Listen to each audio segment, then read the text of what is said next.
नमस्कार, मैं हूं धर्मजीत झा। इस वक्त मैं अररिया में हूं और हमारे साथ जिसको आप देख रहे हैं तस्वीरों में, वो अररिया की होनहार बेटी है। अभी हाल ही में इन्होंने अपनी प्रतिभा का ऐसा लोहा मनवाया कि जिले के साथ पूरे बिहार में इनकी चर्चाएं हो रही है और पूरे बिहार का इन्होंने मान बढ़ाया है। कुछ दिन पहले बीएन मंडल यूनिवर्सिटी के 5वें दीक्षांत समारोह में इन्हें सम्मानित किया गया है। आइए जानते हैं क्या है इनकी सफलता का रहस्य और किसे इस सफलता का ये श्रेय देना चाहेगी। बहुत बहुत स्वागत है आपका। Thank you. क्या कुछ आपके इस जो सफलता है बीएन मंडल यूनिवर्सिटी से, तो कैसी इसकी तैयारियां रही और क्या कुछ सम्मानित किया गया आपको? मुझे कल दीक्षांत समारोह में 5वां दीक्षांत समारोह था हमारे बीएन मंडल यूनिवर्सिटी में, जिसमें कि मुझे एमएससी जूलॉजी में सबसे ज़्यादा मार्क्स लाने पे ये मिलता है। मतलब हर सब्जेक्ट में मिलता है, हर सब्जेक्ट के जो हाईएस्ट जो मार्क्स होते हैं लाने वाले स्टूडेंट होते हैं उनको दिया जाता है। तो इसी मुझे जो है मास्टर्स ऑफ जूलॉजी में जो है मुझे ये सम्मान मिला है गोल्ड मेडल का। और ये मुझे जो गोल्ड मेडल है राज्यपाल सहकुलाधिपति हैं राजेंद्र अरेंकल जी, तो उनके द्वारा मिला है। और ये मेडल पाकर मुझे बहुत ही गर्व की अनुभूति हुई और उस वक्त का जो माहौल था वो मुझे भावुक कर देने वाला क्षण रहा। और इसके पीछे मेरे मम्मी पापा का बहुत ही हाथ योगदान है। बचपन से उन्होंने हमें आगे बढ़ने के लिए प्रेरित किया है। साथ ही हमारे शिक्षक का भी मार्गदर्शन रहा है और बहुत सारे शिक्षक हैं जिन्होंने हमें हमेशा आगे बढ़ने के लिए प्रेरित किया है। मैं उनका नाम भी लेना चाहूँगी। जैसे कि सबसे पहला जो मुझे इस मेडल के बारे में मुझे नहीं पता था कि ये मेडल भी होता है, गोल्ड मेडल भी होता है, तो मुझे प्रेरित करा था कि अच्छा इस क्षेत्र में गोल्ड मेडल भी होता है, इसके लिए तुम्हें मेहनत करना है। तो रऊफ इसकी जानकारी आपको नहीं थी? नहीं, बिल्कुल नहीं थी। तो मुझे इसके बारे में जानकारी जो है रऊफ अनवर सर ने दिया था। तो उन्होंने ही बताया था कि देखो इस क्षेत्र में ना गोल्ड मेडल भी मिलता है, अगर तुम्हारा हाईएस्ट मार्क्स आता है तो तुम्हें गोल्ड मेडल भी दिया जाएगा। तो फिर जो है मैं अपना सफ़र हमारा जारी था और फिर फाइनल रिज़ल्ट आया and I am nominate for. कितने वर्षों की संघर्ष के बाद ये सफलता आपको हाथ लगी? देखिए इस क्षेत्र में मेहनत तो बचपन से होता है, ठीक है। बाकी ये जो है मेरा 2 साल का मेहनत है, मतलब एमएससी जूलॉजी का मेहनत है हमारा, तो उसमें ये गोल्ड मेडल मिला है मुझे। इसके अलावे जैसा कि पता चला है कि आप कुछ सामाजिक और राजनीतिक क्षेत्रों में भी रुचि रखते हैं, तो ऐसे कौन कौन से क्षेत्र में आपका योगदान रहता है? देखिए सामाजिक क्षेत्र में मैं महिला सशक्तिकरण को मैं बढ़ावा देती हूँ और मैं जो है लगभग 7 साल से अररिया ज़िले में रहकर जो है मैं यहाँ पर वैसी लड़कियों को जो कि पढ़ नहीं पाती है, 11-12 के बाद नहीं पढ़ाई कर पाती है, शादी हो जाती हैं, तो मैं वैसी लड़कियों को चुन करके लाती हूँ और उसको बीएससी एमएससी करवाती हूँ और एमएससी तक की शिक्षा मैं मुफ्त देती हूँ। और जब वो एमएससी बीएससी कर लेती हैं तो वो बहुत खुश होती हैं और उनके सपनों को भी एक उड़ान लग जाता है कि वो कभी सोची नहीं थी कि मैं कर पाऊँगी और वो करती हैं। ऐसे बहुत कम ही लोग होते हैं जो अपने सपनों के अलावे दूसरों के सपनों के लिए भी सोचते हैं। अब तक कितने लोगों के सपने को साकार किया? अभी तक मैंने 100 लड़कियों को जो है एटलीस्ट पीजी तक एजुकेशन दिया है और मुफ्त में दिया है। और इसमें बहुत सारे लड़के भी शामिल हैं जिनको मैं मुफ्त में पढ़ाई हूँ। बाकी नीट के प्रिपरेशन भी मैं करवाती हूँ। तो मेरे बहुत सारे स्टूडेंट हैं जो कि अभी उत्कृष्ट मेडिकल संस्थान में अध्ययन कर रहे हैं।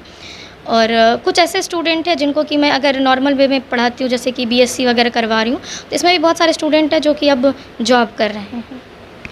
शिक्षा की अगर बात करें तो अररिया के अलावे कहाँ कहाँ अपने अध्ययन के लिए अब तक सफ़र तय किया? देखिए अध्ययन के लिए मैंने न्यू दिल्ली में पढ़ाई करा है। उसके बाद बेसिक शिक्षा मेरी अररिया से ही हुई है। उसके बाद मैं न्यू दिल्ली में पढ़ी हूँ, देन बीएन मंडल यूनिवर्सिटी मधेपुरा में पढ़ी हूँ।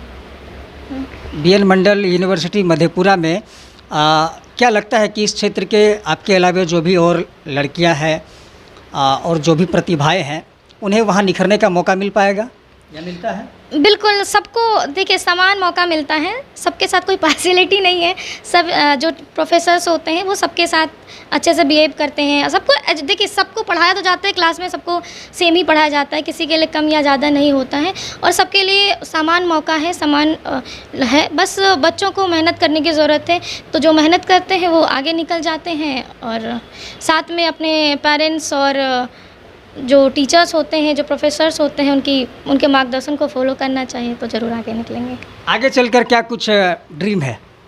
देखिए, सबसे पहला ड्रीम तो मेरा जो है यूनिवर्सिटी में प्रोफ़ेसर बनना है, क्योंकि और इसके बाद मुझे राज्यपाल बनना है, क्योंकि मैं प्रोफ़ेसर बन के जो है जिस यूनिवर्सिटी में मैं पढ़ाऊँगी उस सब्जेक्ट के बच्चों को मैं मतलब अच्छा कर सकती हूँ, उसमें बेहतर कर सकती हूँ। लेकिन यदि मैं अपने राज्य के अगर मैं राज्यपाल होती हूँ, ठीक है, गवर्नर होती हूँ, तो मैं बिहार के पूरे यूनिवर्सिटी में एक अच्छी शिक्षा कर सकती हूँ और हर बच्चों के लिए एक बेहतर मौका दे सकती हूँ और अच्छा प्रोग्रेस कर सकती हूँ मैं हर यूनिवर्सिटी में। जैसा कि आपने कहा कि आप आगे चलकर प्रोफेसर बनना चाहती हैं, तो वर्तमान समय में जो बिहार की शिक्षा की स्थिति है, क्या लगता है ऐसे माहौल में ये सब चीज़ हो पाएगा? देखिए, अब पहले जो है शिक्षा का स्तर थोड़ा डाउन था, बट अभी धीरे धीरे क्या है कि शिक्षा के क्षेत्र में आगे बढ़ रहे हैं और शिक्षा में भी बहुत बदलाव हो रहा है। और हमारे जो प्रोफेसर्स हैं तो वो एक्चुअली मतलब पुराने हैं, लेकिन अपने आप को जो है नए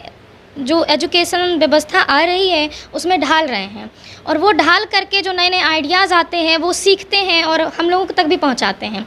तो सबसे देखिए, टीचर और प्रोफेसर या डॉक्टर की जो लाइन होती है ना, एक ऐसी लाइन होती है जिसमें हमेशा सीखना होता है, नई चीज़ें सीखना है और आपको बच्चों को डिलीवर करना है। तो ये फील्ड हमेशा सीखने और सिखाने का होता है। तो हमारे प्रोफेसर्स भी हमेशा सीखते हैं, नई चीज़ें जो आती हैं उसको सीखते हैं और हम तक पहुँचाते हैं और धीरे धीरे अब शिक्षा के क्षेत्र में सुधार आ रहा है और मुझे पूरा भरोसा है कि आगे जो है शिक्षा के क्षेत्र में बिहार और भी अच्छा करेगा। और माता पिता का कितना योगदान रहा यहाँ तक पहुँचाने में? देखिए, जब बच्चे सक्सेस करते हैं तो पूरा योगदान तो माता पिता और गुरु का ही होता है। तो मेरा बचपन से जो मतलब शिक्षा के क्षेत्र में मेरा रुझान रहा है, तो मेरे माता पिता ने ही मतलब मेरे अंदर दिया है, क्रिएट किया है। तो हमेशा से मुझे आगे बढ़ने की जो प्रेरणा है वो मेरे माता पिता से ही मुझे मिली है। क्योंकि बिहार में अररिया जो अपना ज़िला पड़ता है ये शिक्षा के क्षेत्र में काफ़ी पिछड़ा हुआ है, तो बहुत सारे छात्र और छात्राएं जो है अधिकतर नहीं पढ़ पाते हैं और आधे रास्ते से ही वो वापस हो जाते हैं।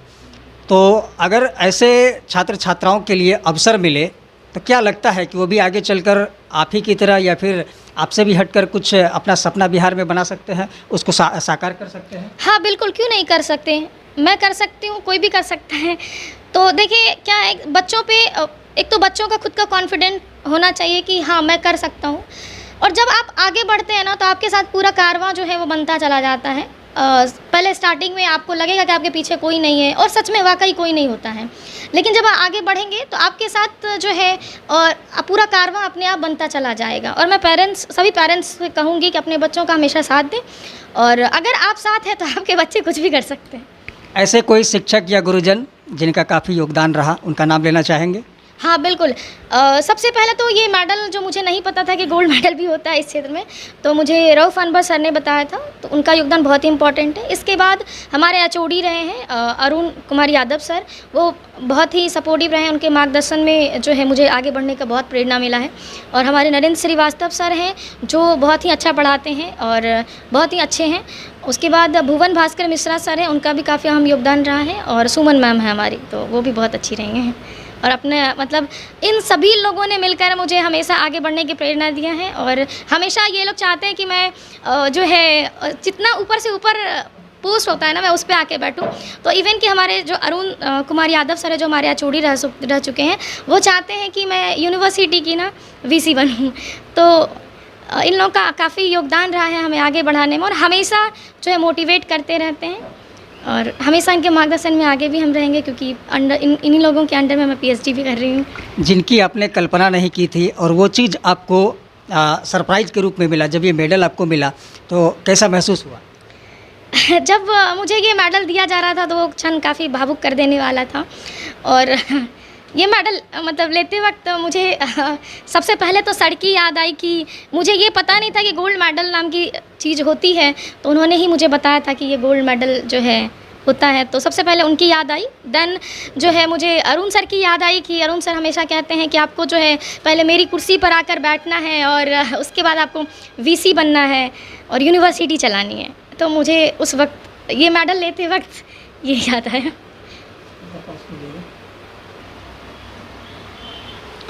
और मेडल के अलावा और क्या क्या आपको मिला हुआ? मेडल के अलावा मुझे ये सर्टिफिकेट मिला हुआ है और ये हमारा गोल्ड मेडल सर्टिफिकेट है। ये हमारा गोल्ड मेडल सर्टिफिकेट है। आपके अलावा कुल कितनी प्रतिभाओं को सम्मानित किया गया बीएन मंडल में? और मेरे अलावा टोटल 43 गोल्ड मेडल्स को सम्मानित किया गया है। हर एक सब्जेक्ट के जो टॉपर रहे हैं उनको सम्मानित किया गया है हर एक सब्जेक्ट में। अररिया से कुल कितने लोग थे? अररिया से सिर्फ मैं थी।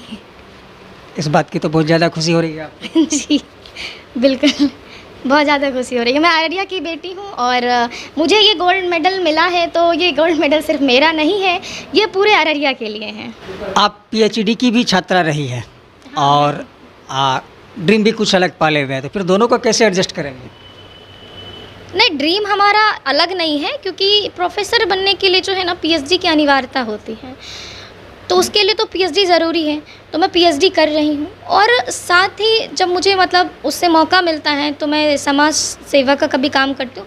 देखिए क्या है कि मैं पीएचडी कर रही हूँ और ऐसे बच्चे हैं हमारे अररिया में, स्पेशली हम बात करें कि एजुकेशन से बहुत पिछड़े हो जाते हैं और बहुत आगे नहीं मतलब जा नहीं पाते हैं, अररिया से बाहर नहीं निकल पाते हैं। और तो उनके लिए मतलब मैं ये सोचती हूँ कि कम से कम मैं जिस सब्जेक्ट में हूँ मैं वो तो कर सकती हूँ ना, तो मैं उस बच्चों को मैं यहाँ पे लाती हूँ, लड़कियों को, और बातचीत करके घर से, क्योंकि थोड़ा वो होता है, तकलीफ़ होती है कि मतलब बहुत लोग तो मुझे वो भी नहीं करते हैं कि बच्ची समझते हैं कि पता नहीं ये जो बोल रही है वो सही है कि नहीं है। बट ठीक है, अब धीरे धीरे है ना लोगों को पता चल गया है कि नहीं मैं अलग टाइप की बच्ची हूँ, जो कोई सोच भी नहीं सकता मैं वो कर देती हूँ। तो अब मुझ पे भरोसा भी करते हैं और अपने बच्चों को भेजते भी हैं। तो इवन मेरे स्टूडेंट्स मेरे से काफ़ी बड़े भी होते हैं। पॉलिटिक्स में भी रुचि है क्या? वो फ्यूचर प्लान है? बिल्कुल, मैं गवर्नर बनना चाहती हूँ बिहार की, तो लीड तो करनी पड़ेगी। अभी कौन सी पार्टी को रिप्रेजेंट कर रहा है? अभी मैं लोजपा पार्टी से हूँ, जिला महिला उपाध्यक्ष। अंत में क्या कहना चाहेंगे बिहार के उन पिछड़े और गरीब छात्र छात्राओं से जो इस मुकाम तक पहुंचना चाहते हैं और कहीं ना कहीं कई तरह की बाधाएं उनके रास्ते में आती हैं? देखिए, सबसे पहले मैं तो ये कहना चाहूँगी कि आप लोग घबराएं नहीं, आप सोचें। सपने आपको देखने हैं, सपने आप देखोगे, पूरे भी आप करोगे, तो उसके लिए आपको लड़ना भी होगा, आपको आगे बढ़ना भी होगा। तो आप सपने ज़रूर देखो और सपने छोटे नहीं देखने चाहिए, सपने आप बड़े देखो, सपने आप बड़े देखो, आप आगे बढ़ो, आप अपने जो पेरेंट्स हैं उनको साथ लेकर के आगे बढ़ो और आप आगे बढ़ो और रास्ता आपको अपने आप मिलता जाएगा। और बहुत सारे लोग ऐसे हैं जो आपको हेल्प करने के लिए ज़रूर आगे आएंगे। तो आपके सपने कहीं रुकने नहीं वाले हैं और अभी के टाइम में बहुत लोग हैं जो कि आपको हेल्प करने के लिए बैठे हैं, ठीक है? तो आप आगे बढ़ो और आप आगे ही बढ़ते रहो। तो ये थी मनीषा राज जी, अररिया की होनहार बेटी, छोटे से शहर से बड़े सपने लेकर निकली है और बड़े सपने साकार करने में मेहनत भी बड़े लगते हैं। तो ये तो निश्चित है कि अगर जोश और जुनून के साथ किसी भी मेहनत के पीछे, किसी भी सपनों के पीछे लगा जाए तो एक दिन वो सपने ज़रूर अपने होते हैं।